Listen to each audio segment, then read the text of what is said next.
एक मशहूर कहावत है, जिसका काम उसी को साझे। मतलब आप जिस काम को करने में एक्सपर्ट हैं उसमें झंडे गाड़िए, लेकिन बाकी चीजों में हाथ आजमाने से पहले थोड़ा सावधान रहना पड़ता है। तो आज दोनों खुले हाथों से कैरी भैया से हाथ जोड़कर माफी मांगती हूँ, क्योंकि कुछ मिनटों के लिए उनके सर पर सजने वाला रोस्टिंग का ताज मैं अपने सर पर पहनूंगी और सोसाइटी को आईना दिखाने वाला चश्मा मैं अपनी आंखों पे लगाने वाली हूँ।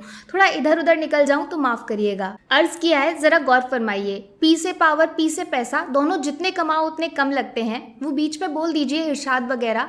पी से पावर, पी से पैसा, दोनों जितने कमाओ उतने कम लगते हैं। पर पी से पाप न करना मेरे यारों, पर पी से पाप न करना मेरे यारों, वरना पूरी दुनिया के सामने 1,20,00,000 लोगों के पैरों के कीचड़ से सने हुए जूते चप्पल सीधा गाल के नीचे आकर पड़ते हैं। वाह वाह वाह वाह। डरिए मत, मैं हिंसा के सख्त खिलाफ हूँ, लेकिन मेरे शब्द आज काफी लोगों को जख्मी करने वाले हैं। हेलो फ्रेंड्स, मैं हूँ दीक्षा। वेलकम टू फिल्मी रिव्यू ऑफ सड़क 2। सबसे पहले सबसे जरूरी बात, अगर आप आ बैल मुझे मार जैसी कहावत का जीता जागता उदाहरण बनना चाहते हैं तो फिल्म के दर्शन आपको हॉटस्टार पे हो जाएंगे। बस तिरछे पेने नुकीले सींगों से बचकर रहिएगा, वरना 2 घंटे के बाद आपके दोनों घुटनों में दर्द हो सकता है। अब अगर ऐसी फिल्म पे वक्त बर्बाद करेंगे तो आपका दिमाग घुटनों में ही होगा ना। क्या मुझे क्यों घूर रहे हैं, मेरा दिमाग? हाँ, वो तो घुटने में ही है। खुश, उड़ा लिया मेरा मजाक। अब आगे बढ़े। कहानी रवि नाम के एक दिल टूटे आशिक के इर्द गिर्द शुरू होती है, जो कुछ सालों पहले अपनी महबूबा से हमेशा हमेशा के लिए जुदा होने के बाद एक छोटा मामूली टैक्सी का बिजनेस चला रहे हैं, जो धीरे धीरे ठप होने की कगार पे पहुंच चुका है। तब इनकी लाइफ में एंट्री मारती है आर्या नाम की एक अतरंगी लड़की, जो पास्ट में हुए एक खतरनाक हादसे के बाद सीने में जख्मी दिल लेकर दरबदर भटक रही हैं और दिमाग में सिर्फ बदले जैसे शब्द का शोर दिन रात ढिंढोरे पीटता रहता है। तीसरा कैरेक्टर विशाल का है, जो आर्या के दिल को सुकून देने का काम करते हैं और दोनों एक साथ मिलकर इश्क मोहब्बत आशिकी में जन्मों जन्मों वाली कहानी लिखने की तैयारी कर रहे हैं। कहानी में ट्विस्ट आता है जब आर्या, विशाल और रवि भाई साहब की रोड ट्रिप उर्फ सड़क दर्शन की आखिरी मंजिल की तलाश एक गॉडमैन यानी भगवान का रूप माने जाने वाले, धरती पे चमत्कार करने वाले बाबा जी के दरवाजे पे जाके खत्म होती है। आखिर आर्या और बाबा जी का एक दूसरे से क्या लेना देना है? कोई पुरानी दुश्मनी या फिर धोखे में लिपटा हुआ प्यार वाला जहर, जिसने आर्या से उसके किसी करीबी को हमेशा हमेशा के लिए छीन लिया? आखिर बाबा जी का असली चक्कर क्या है? क्या विशाल और आर्या का प्यार इतिहास में सच्चाई और शिद्दत के नए रिकॉर्ड्स बनाने के जुर्म में दर्ज किया जाएगा, या फिर कोई छुपा रुस्तम लालच वाला मकसद है जिसने इन दोनों को एक दूसरे की जिंदगी में शामिल होने को मजबूर कर दिया? और सबसे बड़ा सवाल, रवि का आर्या के साथ ऐसा कौन सा कनेक्शन है जिसमें वो सब कुछ भूलकर अपनी जान की बाजी लगाने को तैयार हो गए? एक पैसेंजर और ड्राइवर के बीच में वो कौन सा रिश्ता है जिसके तार सीधे आसमान तक जुड़े हुए हैं? सारे जवाब मिलेंगे हॉटस्टार पर। देखो, मैंने पहले भी बोला है और एक बार फिर से दोहरा देती हूँ, मेरे कहानी सुनाने के ढंग पे जाकर इस फिल्म को देखने की गलती बिल्कुल मत करिएगा। वो तो बस मेरा टैलेंट है जो कचरे को भी सोना बना देता है। हाँ, बस कभी घमंड नहीं किया। हकीकत में सड़क 2 एक बनावटी और बचकानी फिल्म है, जिसको गधे की पीठ पे सवार होकर टेढ़ी मेढ़ी लिखावट में जल्दबाजी के साथ जैसे तैसे पन्नों पे उतारकर स्क्रीन पे आपके सामने रख दिया है। कहानी कुछ खास नहीं है, वही पुराना लड़का लड़की का प्यार और दिल टूटे आशिक का देवता बनकर दोनों बच्चों की रक्षा करना, और धोखे में लिपटा हुआ क्लाइमेक्स का ट्विस्ट, जिसे लिखकर फिल्म के मेकर सड़क 2 को इंसेप्शन समझने की गलती कर बैठे हैं। हकीकत में ये कॉमेडी नाइट्स विद कपिल के एक एपिसोड से ज्यादा कुछ भी नहीं है। बस थोड़ा मिर्च मसाला डालने के लिए भगवान के नाम का सहारा भी लिया गया है, ताकि लोग बुरी ही सही कम से कम फिल्म के बारे में बात तो करेंगे।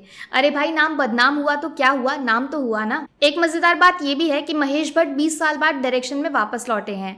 पहले सड़क में अपनी बड़ी बेटी को एक्ट्रेस बनाने की नामुमकिन कोशिश की थी, और अब सड़क 2 में आलिया मैडम को धर्म की पढ़ाई करवा के उनका जीके बढ़ा रहे हैं। और यकीन मानिए, इस बार उनका डायरेक्शन एकदम कमजोर और मजाकिया सा लगता है। एक सीरियस कहानी जिसका फर्स्ट पार्ट आपके पास पहले से मौजूद है, उसके बावजूद आपने एक इतनी नकली फिल्म बनाई है जिसके सामने डोरेमोन भी असली लगने लगता है। बात करूं एक्टिंग की, तो आलिया भट्ट ने पूरे शरीर का जोर लगा के चेहरे पे इश्क, दर्द, गुस्सा सब कुछ उतारने की जी तोड़ कोशिश जरूर की है, लेकिन हकीकत में उनके अंदर का बचपना स्क्रीन पे दिखाई पड़ता है। जब चॉकलेट ना मिलने की नाराजगी में बच्चों का चेहरा लाल हो जाता था। चलो, चॉकलेट मैं दिला दूंगी, लेकिन अगली बार एक्टिंग करिए। ओवर एक्टिंग पब्लिक की आंखों के लिए हानिकारक साबित हो सकती है। अब फिल्म में आलिया हो और जीके का सवाल ना पूछा जाए, ऐसा मैं होने नहीं दूंगी। तो बस मेरा एक छोटा सा सवाल था, उस दिन रसोड़े में कौन था? कौन था? आदित्य रॉय कपूर अपनी हर पुरानी फिल्म की परफॉर्मेंस को एक बार फिर से दोहरा रहे हैं। कुछ भी नया नहीं है, कुछ भी अलग नहीं है।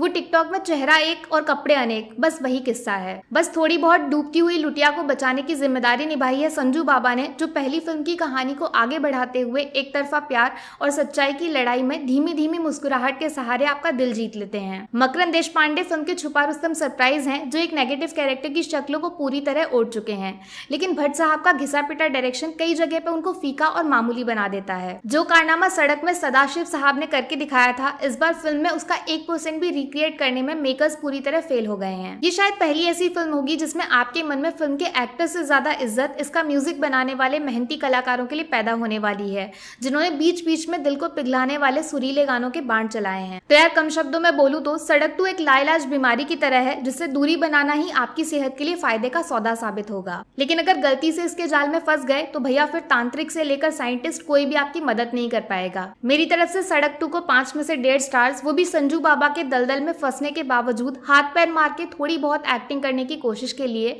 और हाफ स्टार जीशु सेन गुप्ता और गुलशन ग्रोवर के इंटरेस्टिंग कैमियो रोल के लिए। बात करूं नेगेटिव्स की तो 1 स्टार कटेगा एकदम नकली और रद्दी डायरेक्शन के लिए, 1 स्टार आलिया एंड कंपनी की बचकानी परियों वाली एक्टिंग के लिए, 1 स्टार बिना इमोशंस के खोखले डायलॉग्स के लिए, और हाफ स्टार रटी रटाई प्यार धोखा बदले वाली कहानी के लिए। लो कैरी भैया, मेरा काम हो गया, आपकी टोपी आपको मुबारक। वैसे ढिंचैक पूजा का नंबर कभी मुझे भेजो ना, सोच रही हूँ सिंगिंग क्लासेस ज्वाइन कर लूं। अब सड़क जैसी फिल्म देखने के बाद आंखें तो डोनेट करनी पड़ेंगी, तब गले का इस्तेमाल करके घर का खर्चा तो चलाना पड़ेगा ना। बाकी वीडियो में कुछ पसंद आया हो या फिर कुछ शिकायत करनी हो तो मैं आपको इंस्टाग्राम पे भी मिल जाऊंगी, वरना थोड़ा सा इंतजार करिए, मिलूंगी आपसे अगले वीडियो में। Take care, bye bye.